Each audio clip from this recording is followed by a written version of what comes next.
Hey, hey, hey! This is Alan Ignacio, the diva that you love. Together with me is my kumaring Ultra Maldita. Hi, this is Alex Brosas. And you are watching the Saturday edition of the TT Show, the Rayana Talakayan Showbiz Edition. Alam mo, itong chikang ito, medyo isang linggo na halos na nakakalipas. Pero ang mga tao sa X at sa ibang social media ay talagang mahaba ang mga nagiging desisyon tungkol dito.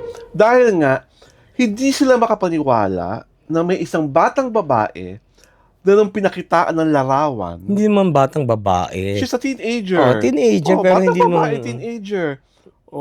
Pinakitaan ng larawan, hindi niya alam kung ano yung larawan na yun. Diba? Samantalang, nasa pera yun ng papel. Diba? Nasa papel pala ng mga pera. At laki siyang nafe-feature sa mga news. Yeah. Ito ay ang Malacanang Palace.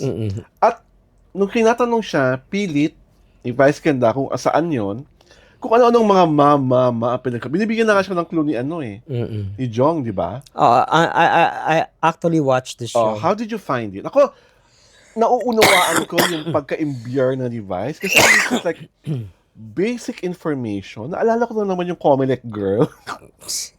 Comelec girl? Yung Comelec girl na hindi niya rin alam ko na meaning ng Comelec, di ba? Na na-improvise. Kasi eto na naman.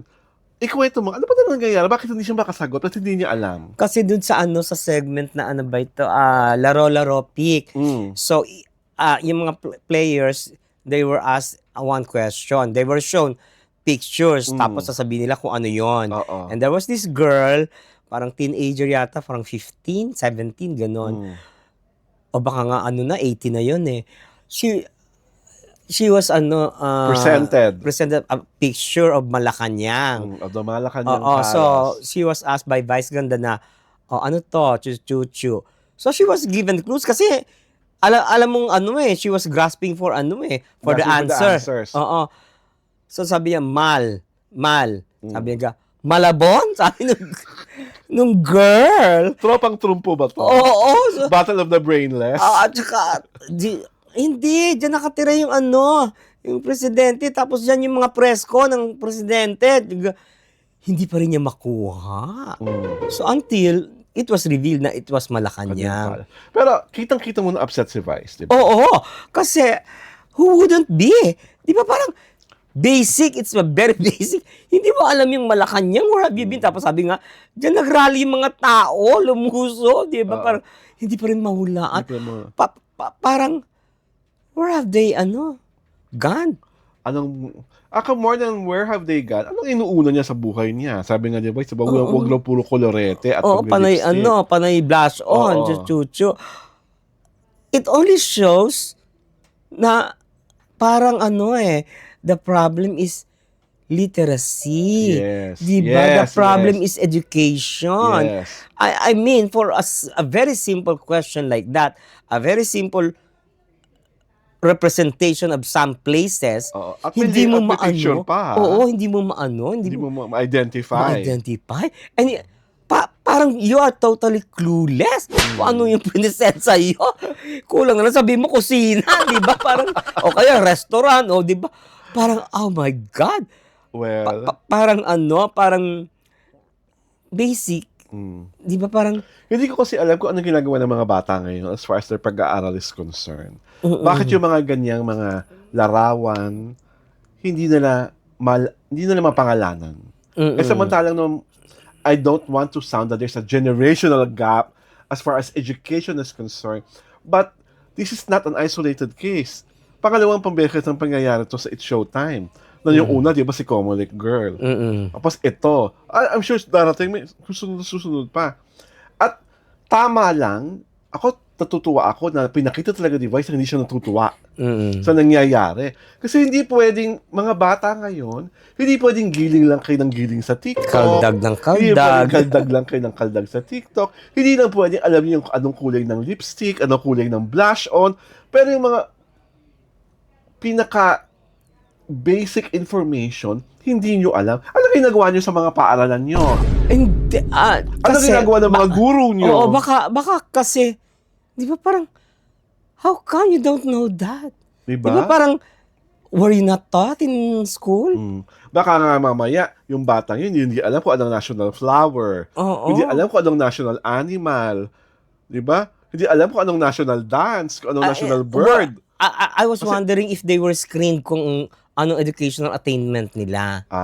Di ba kasi doon mapo-foresee mo na eh. Di ba?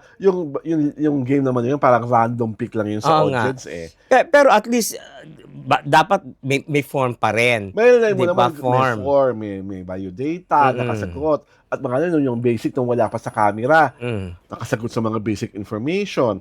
Gusto kong bigyan ng benefit of the doubt na nervous lang siya. Pero hindi ka talaga nervous, girl. My God, Diba? iba yun. Iba yung naratal ka because you were on stage. Iba rin yung you clearly do not know the answer. It was crystal. You really do not know the answer. At sana, pagkatapos nung karanasan mo yon, nagbukas ka naman ng aklat. Diba? You think she did? Well, the way she reacted to it, na tatawa-tawa lang siya, parang feeling niya, sumikat ako kahit pa sabihin mong kahihiyan ang nangyari. I don't want to judge her because I do not know her personally, but feeling ko, dapat talaga yung mga bata ngayon, brush up on your knowledge. Kasi kayong lumalabas na kahiya-hiya eh. Diba? Kesa buhay ng mga artista ang pinagtutuunan nyo ng bonggang-bongga. Ay, mga fanay. Diba? Yung mga fanay na from head to toe, lahat ng favorites ng artista. I think mas alam pa nila yung mga mga K-pop idols. Diba? Rather than our basic information about history. Diba? More than K-pop idol, kasi nakikita ko mga bata ngayon lagi lang nakatutok sa online. At sa online, madalas naglalaro lang kung ano-anong games. Or kaya nanonood ng mga show. Or kaya Google kung anong tungkol sa mga idol nila. Pero yung mga dapat yung alam, sige nga, kung talaga makatalino kayo, ano ang pambansa nating bulaklak? Ay! Diyos ko, singer yan, di ba? Diba? Yes! Clue. Nasasagot nila, Champaka.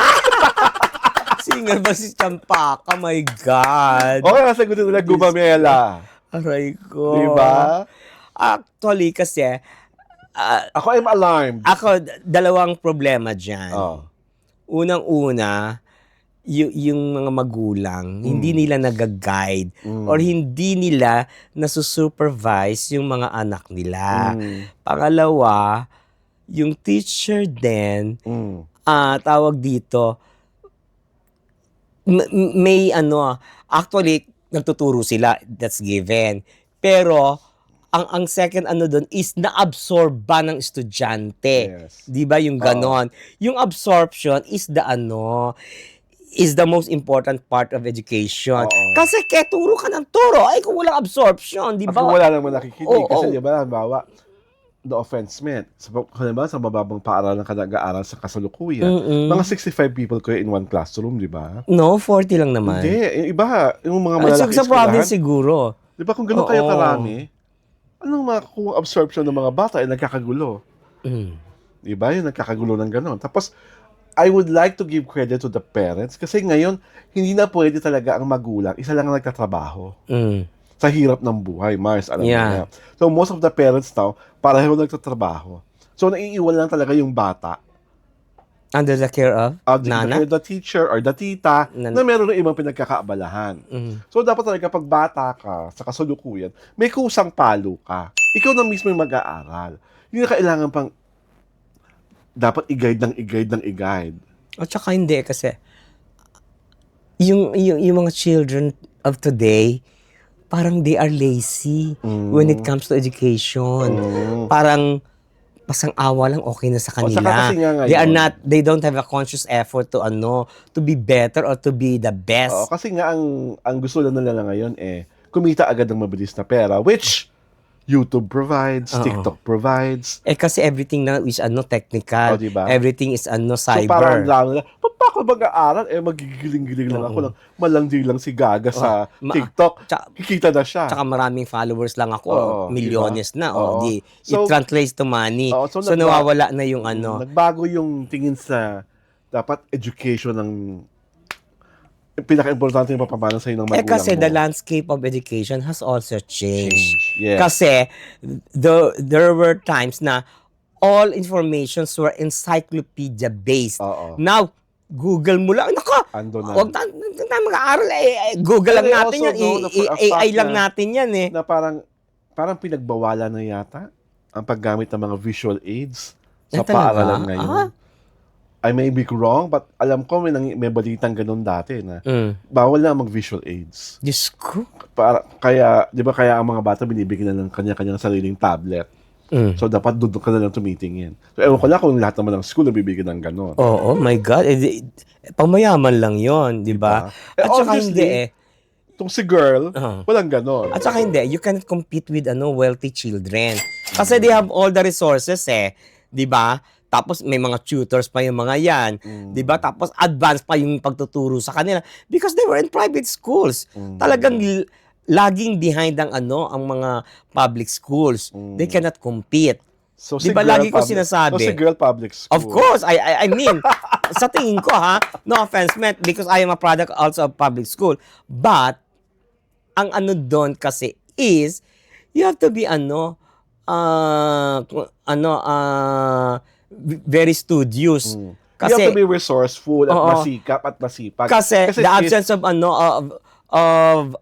money, 'di ba? Paano mo na sa pagtsatsaga mo? Hindi kasi sis, iba yung henerasyon natin. Sa bagay. 'Di ba? Tayo noon, wala kahit halimbawa hindi sapat, gagawa lang kayo ng paraan para makapag-aral tayo. Makuha na kayo kailangan. We are that resourceful. Oo. Nowadays hindi wala Diba? Everything is dependent on computer. Totoo kasi sinasabi mong laziness nila. And on that note, this is Alvin Ignacio, the diva that you love. Together with me is my kamaring Ultra Maldita. Hi, this is Alex Brosas. At ito po ang The Kitty Show, Taray na Talakian Showbiz Edition.